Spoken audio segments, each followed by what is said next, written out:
नमस्कार, दर्श न्यूज में आपका स्वागत है। दिन भर की टॉप खबरों के साथ हाजिर हूं मैं दक्षा। खबरों की तरफ विस्तार से बढ़ेंगे, लेकिन सबसे पहले एक नजर हेडलाइंस पर। मोहन यादव होंगे एमपी के नए सीएम, विधायक दल की बैठक में नाम पर लगी मुहर।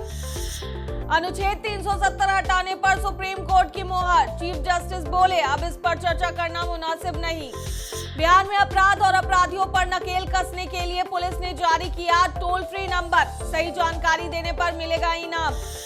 झारखंड के सीएम हेमंत सोरेन को ईडी ने भेजा छठा समन, बाबूलाल मरांडी ने राज्यपाल से की बड़ी मांग। इंग्लैंड ने भारत के खिलाफ होने वाले टेस्ट सीरीज के लिए किया टीम का ऐलान, बेन स्टोक्स ही होंगे कप्तान।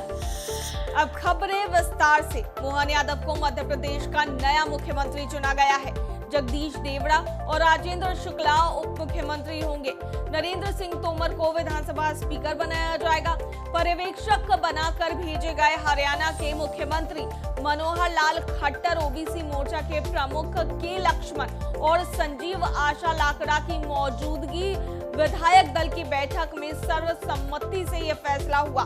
खास बात यह है कि शिवराज सिंह चौहान ने मोहन यादव के नाम का प्रस्ताव रखा। अनुच्छेद 370 हटाने के 4 साल बाद आज सुप्रीम कोर्ट ने ऐतिहासिक फैसला लेते हुए कहा कि अब इस पर चर्चा करना मुनासिब नहीं है। सुप्रीम कोर्ट की 5 सदस्यीय बेंच ने अपने फैसले में कहा कि 5 अगस्त 2019 को केंद्र सरकार ने जो फैसला लिया था वो सही था और यह बरकरार रहेगा। सीजेआई डीवाई चंद्रचूड़ ने अपने फैसले में कहा कि जब जम्मू कश्मीर भारत का हिस्सा बना तभी से जम्मू कश्मीर की संप्रभुता खत्म हो गई। ऐसे में राष्ट्रपति के पास जम्मू कश्मीर को लेकर फैसला लेने का पूरा अधिकार है। उधर जम्मू कश्मीर में सुप्रीम कोर्ट का फैसला आने के बाद सुरक्षा बढ़ा दी गई है। सड़क से लेकर इंटरनेट पर कड़ी नजर रखी जा रही है। फैसला आने से पहले पीडीपी और नेशनल कॉन्फ्रेंस के नेताओं ने आरोप लगाया कि उनकी नेताओं महबूबा मुफ्ती और उमर अब्दुल्ला को नजरबंद किया गया है। मामले में एलजी मनोज सिन्हा ने इन दावों को अफवाह करार दिया है। पीएम नरेंद्र मोदी ने अनुच्छेद 370 को लेकर सुप्रीम कोर्ट के फैसले पर खुशी जताई है। नया जम्मू कश्मीर का स्लोगन देते हुए उन्होंने सोशल मीडिया पर लिखा, अनुच्छेद 370 को निरस्त करने पर आज सुप्रीम कोर्ट का फैसला ऐतिहासिक है और 5 अगस्त 2019 को भारत की संसद द्वारा लिए गए फैसले को संवैधानिक रूप से बरकरार रखा गया है। ये जम्मू कश्मीर और लद्दाख में हमारी बहनों और भाइयों के लिए आशा, प्रगति और एकता की एक शानदार घोषणा है। न्यायालय ने अपने गहन ज्ञान से एकता के मूल सार को मजबूत किया है, जिसे हम भारतीय होने के नाते बाकी सब से ऊपर मानते हैं। राष्ट्रपति द्रौपदी मुर्मू आज महात्मा गांधी काशी विद्यापीठ के दीक्षांत समारोह में शामिल हुई। राष्ट्रपति बाबतपुर एयरपोर्ट पहुंची, वहां से सीधे महात्मा गांधी काशी विद्यापीठ पहुंची। यह दीक्षांत समारोह में 16 मेधावियों को अपने हाथों से मेडल दिया। करीब 55 मिनट तक समारोह में शामिल होने के बाद वे सर्किट हाउस चली गई। यहाँ विश्राम और भोजन करने के बाद बाबतपुर एयरपोर्ट से दिल्ली के लिए रवाना हो गई। राष्ट्रपति के आगमन को लेकर प्रशासन और पुलिस ने पुख्ता इंतजाम किए हैं। उड़ीसा के सुदपाड़ा में Baldev Sahu infra private limited company के परिसर में आयकर विभाग की छापेमारी आज 8 दिन भी जारी रही। बताया जा रहा है कि यह कंपनी कांग्रेस के राज्यसभा सांसद धीरज साहू से जुड़ी है। रिपोर्ट के मुताबिक साहू से जुड़ी संपत्तियों पर आईटी छापेमारी के बाद 176 बैग नोटों की गिनती पूरी हो गई है। विभाग ने आज उस नकदी को बलांगीर में एसबीआई की मेन ब्रांच में जमा कराया। बताया जा रहा है कि अधिकारियों की ओर से झारखंड में भी तलाशी ली जा रही है। आयकर विभाग के छापों में बरामद नकदी की 5वें दिन की गिनती में यह 353 करोड़ रुपए पाए गए। सूत्रों ने बताया कि यह देश में किसी भी जांच एजेंसी की एकल कार्रवाई में अब तक की सबसे अधिक जब्ती बन गई है। गिनती में आयकर विभाग और विभिन्न बैंकों के लगभग 80 लोगों के 9 टीमें शामिल थी, जो 7 दिन 24 घंटे काम कर रही थी। बिहार में आईपीएस के चर्चित अफसर विकास वैभव की पहल लेट्स इंस्पायर बिहार का पहला बड़ा जनसंवाद कार्यक्रम बेगूसराय में डीडी कॉलेज में संपन्न हो गया। अब 20 दिसंबर को आरा में भी इस तरह का कार्यक्रम हो रहा है और उसकी तैयारी जारी है। विकास वैभव ने इस अभियान को खड़ा किया है और पहले बड़े कार्यक्रम से राजनीतिक गलियारों में उनकी बेगूसराय लोकसभा सीट की संभावित दावेदारी की चर्चा होने लगी है। बिहार में गंगा जल आपूर्ति योजना के दूसरे चरण में नवादा शहर के हर घर गंगा जल की आपूर्ति योजना की शुरुआत की जाएगी। मुख्यमंत्री नीतीश कुमार 15 दिसंबर 2023 को इसका लोकार्पण करेंगे।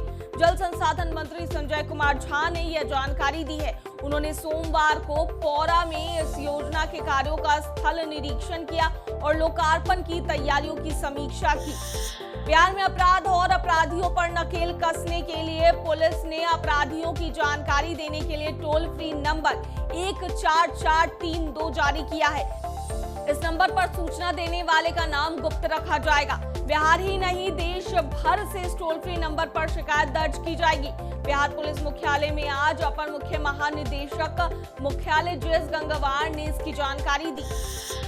बिहार के मुख्यमंत्री नीतीश कुमार सोमवार को लंबे समय के बाद मुख्यमंत्री सचिवालय परिसर में आयोजित जनता दरबार कार्यक्रम में शामिल हुए। इस दौरान मुख्यमंत्री ने राज्य के विभिन्न जिलों से आए 47 लोगों की समस्याएं सुनी और उनके समाधान के लिए संबंधित विभाग के अधिकारियों को उचित कार्रवाई करने का निर्देश दिया। झारखंड के मुख्यमंत्री हेमंत सोरेन ने सोमवार को बोकारो जिले के चास प्रखंड स्थित उत्क्रमित उच्च विद्यालय सोनाबाद में आयोजित कार्यक्रम में कहा कि 1,36,000 करोड़ रुपए केंद्र सरकार पर बकाया है। यदि हमारी राशि मिली होती तो हम 2 गुनी पेंशन देते। आपकी योजना आपकी सरकार आपके द्वार कार्यक्रम को संबोधित करते हुए सीएम हेमंत सोरेन ने कहा कि झारखंड में जब से हमारी सरकार वजूद में आई है हम यहाँ के आदिवासी मूलवासी के हक अधिकार को संरक्षित करने के लिए प्रतिबद्ध के साथ कार्य कर रहे हैं। झारखंड के सीएम हेमंत सोरेन को ईडी ने एक बार फिर समन भेजा है। ये मुख्यमंत्री को ईडी की ओर से भेजा गया 6ठा समन है। इस बार ईडी ने उन्हें 12 दिसंबर को हाजिर होने को निर्देश दिया है। बीजेपी के प्रदेश अध्यक्ष बाबूलाल मरांडी ने सीएम सोरेन पर हमला करते हुए राज्यपाल से मांग की है। बीजेपी अध्यक्ष ने कहा है कि बार बार समन भेजे जाने पर मुख्यमंत्री नहीं जा रहे हैं। ऐसे में मुख्यमंत्री को राज्यपाल को बर्खास्त कर देना चाहिए। पीएम मोदी द्वारा शुरू किए गए विकसित भारत 2047 वॉइस ऑफ यूथ कार्यक्रम से झारखंड के राज्यपाल सीपी राधाकृष्णन भवन में शिक्षाविदों के साथ वीडियो कॉन्फ्रेंसिंग के माध्यम से जुड़े हैं। इस कार्यक्रम में राज्य के विभिन्न विश्वविद्यालयों के कुलपति, शैक्षणिक संस्थानों के प्रमुख, शिक्षाविद एवं अन्य गणमान्य उपस्थित थे। राज्यपाल सीपी राधाकृष्णन ने कहा कि विकसित भारत के लक्ष्य को पूरा करने के लिए हम सभी को कड़ी मेहनत करने की आवश्यकता है। अब खबर खेल जगत से। इंग्लैंड ने भारत के खिलाफ होने वाली 5 मैचों की टेस्ट सीरीज के लिए 16 सदस्यीय स्क्वाड का ऐलान किया है। पिछले महीने घुटने की सर्जरी कराने वाले बेन स्टोक्स इंग्लैंड की कमान संभालेंगे। संभावना जताई जा रही है कि स्टोक्स भारत दौरे पर बॉलिंग करते हुए नजर आएंगे। इंग्लैंड ने 3 खिलाड़ियों को पहली बार टेस्ट टीम में मौका दिया है। टॉम हार्टले, शोएब बशीर के अलावा एंडकिंसन की किस्मत चमकी है। India versus England test series जनवरी 2024 में शुरू होगी और मार्च में समाप्त होगी। पहला मैच 25 जनवरी से हैदराबाद के मैदान पर खेला जाएगा। भारत ने घरेलू सरजमी पर इंग्लैंड के हाथों पिछले 11 सालों में कोई टेस्ट सीरीज नहीं गंवाई है। इंग्लैंड ने भारत में आखिरी सीरीज 2012 में जीती थी। अब बात मौसम के मिजाज की। पटना सहित राज्य के 24 जिलों में न्यूनतम तापमान में आई कमी से ठंड में बढ़ोतरी हुई है। राजधानी के न्यूनतम तापमान 3 दिनों में 6 डिग्री गिरा है। 7 दिसंबर को तापमान 19.6 डिग्री था, जो 10 दिसंबर को 13.1 डिग्री हो गया। राजधानी में ठंड बढ़ने के पीछे तापमान में आई यही भारी गिरावट है। दरअसल राज्य भर में पछुआ के जोर पकड़ने से 2-3 दिनों से तापमान में गिरावट का ट्रेंड देखा जा रहा है। मौसमविदों के अनुसार दिन में धूप निकलने से शाम को तापमान में तेजी से गिरने के कारण कनकनी का एहसास बढ़ेगा। सुबह में धुंध घना होगा। अधिकतम और न्यूनतम तापमान का फासला बढ़ रहा है।